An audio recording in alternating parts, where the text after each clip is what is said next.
আসসালামু আলাইকুম ওয়া রাহমাতুল্লাহি ওয়া বারাকাতুহু। আজকে আমরা যে বক্তব্যটি শুনব সে বক্তব্যটি হচ্ছে মিজানুর রহমান আজহারীর। তার বিষয় হচ্ছে চেহারা সৌন্দর্য ও জীবন শক্তি কিভাবে ধরে রাখতে পারবেন। চলেন এই বক্তব্যটি শুনে কিছু লাভ করি। আসেন। আমি প্রায় বলি যে পৌরাণিক এই মেডিসিনগুলো আপনারা খাবেন, মাখবেন, এগুলো অনেক ভালো। চেহারা উজ্জ্বল থাকে, চুল সহজে সাদা হয় না।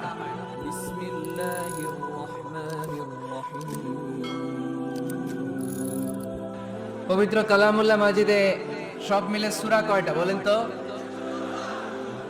কয়টা? এর মধ্যে সবচেয়ে বড় সূরার নাম কি? সূরা কি বাকারা। নাম?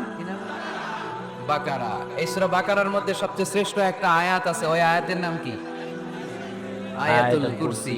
প্রত্যেক ফরজ সালাতের পরে আল্লাহ রাসূল সাল্লাল্লাহু আলাইহি ওয়াসাল্লাম আয়াতুল কুরসি পড়তেন। মান ক্বারাআ আয়াতাল কুরসি দুবুরা কুল্লি সালাতিন মাকতুবাতিন লাম ইয়ামনাহু মিন দুখুলিল জান্নাতি ইল্লাল মাউত।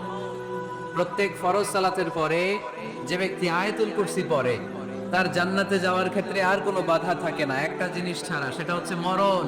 লোকটা মরে না তাই জান্নাতে যায় না, মরলেই জান্নাতি। এটা পড়েন আপনারা? পড়েন না কারা কারা দেখি দেখি? আপনারা পড়েন না, কাল থেকে পড়বেন ইনশাআল্লাহ। পড়েন। আমাদেরকে অনেক সময় জিন ভূত আসর করে না? আসর করে। কিশোরগঞ্জে বোধহয় জিন ভূত কম না? আছে? তো জিন ভূত যাদেরকে ডিস্টার্ব করে তারা বেশি বেশি আয়াতুল কুরসি পড়বেন। আল্লাহ রাসূল সাল্লাল্লাহু আলাইহি ওয়াসাল্লাম বলেছেন সূরাতুল ইখলাস, সূরাতুল ফালাক, সূরাতুন নাস, এই তিনটা পরে ফিস সাবাহি ওয়াল মাসা, সকাল সন্ধ্যা, ওয়া ইনদামা ইয়াযহাব ইলা ফিরাশিক, আর যখন বিছানায় তিনি ঘুমাতে যেতেন এই তিন কুল পড়ে আল্লাহ রাসূল সাল্লাল্লাহু আলাইহি ওয়াসাল্লাম হাতে ফু দিতেন। আর ওই ফু দেয়া হাত মাথা থেকে মুছতে মুছতে পা পর্যন্ত মুছতেন। It's a protection from your lord. এটা আমাদের রবের পক্ষ থেকে একটা প্রোটেকশন। সুবহানাল্লাহ পড়েন। We should take this protection every day at morning and evening. শয়তানের ওয়াসওয়াসা থেকে, জিন ভূতের আসর থেকে বাঁচার জন্য এই প্রোটেকশন আমাদের নেওয়া দরকার। আমাদের আদরের কচিকাঁচা সোনামণিরা যারা আছে তাদেরকেও, বাচ্চাদেরকেও জিন ভূত ডিস্টার্ব করে কি করে না? করে। আমরা তাদেরকেও এগুলো শিখাই দিব। এগুলোকে বলে আর রুকিয়া আল ইসলামিয়া, ইসলামী রুকিয়া। এই ঝাড়ফুঁক করা সুন্নাহ। আল্লাহ রাসূল সাল্লাল্লাহু আলাইহি ওয়াসাল্লাম নিজেও ঝাড়ফুঁক করতেন। একবার সেজদারত অবস্থায় আল্লাহ রাসূল সাল্লাল্লাহু আলাইহি ওয়াসাল্লামের হাতে একটা বিচ্ছু পোকা কামড় দিল, তিনি খুব ব্যথা পেলেন। আম্মা জান আয়েশাকে বললেন লবণের পানি গরম দাও। আল্লাহ রাসূল সাল্লাল্লাহু আলাইহি ওয়াসাল্লাম কোরআনের আয়াত পড়ে ফু দিলেন, লবণের পানি ঢালা শেষ, ফু দেওয়া শেষ, আঙ্গুলের ব্যথাও শেষ। তো এইভাবে নিমিষেই আমরা সুস্থ হয়ে যেতে পারি।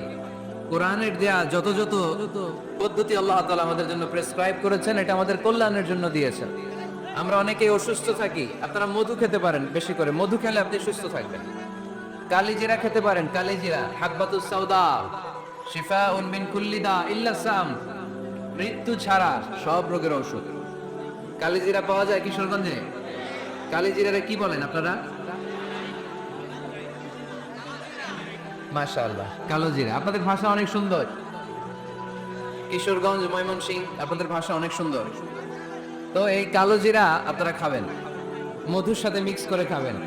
সুস্থ রাখবে কে? আমি প্রায়ই বলি যে পৌরাণিক এই মেডিসিনগুলো আপনারা খাবেন, মাখবেন, এগুলো অনেক ভালো। অলিভ অয়েলের কথা আমি প্রায়ই বলি। আল্লাহ রাসূল সাল্লাল্লাহু আলাইহি ওয়াসাল্লাম অলিভ অয়েল মাখতেন, জাইতুনের তেল দিয়ে দাড়িতে মাখতেন, চুলে মাখতেন, গায়ে মাখতেন। চামড়া সহজে কুঁচকে যায় না, চেহারা উজ্জ্বল থাকে, চুল সহজে সাদা হয় না। এজন্য বেশি বেশি অলিভ অয়েল ইউজ করবেন। এই বক্তব্যটি যদি ভালো লাগে লাইক করে এবং সাবস্ক্রাইব করে আমাদের পাশে থাকুন। আসসালামু আলাইকুম।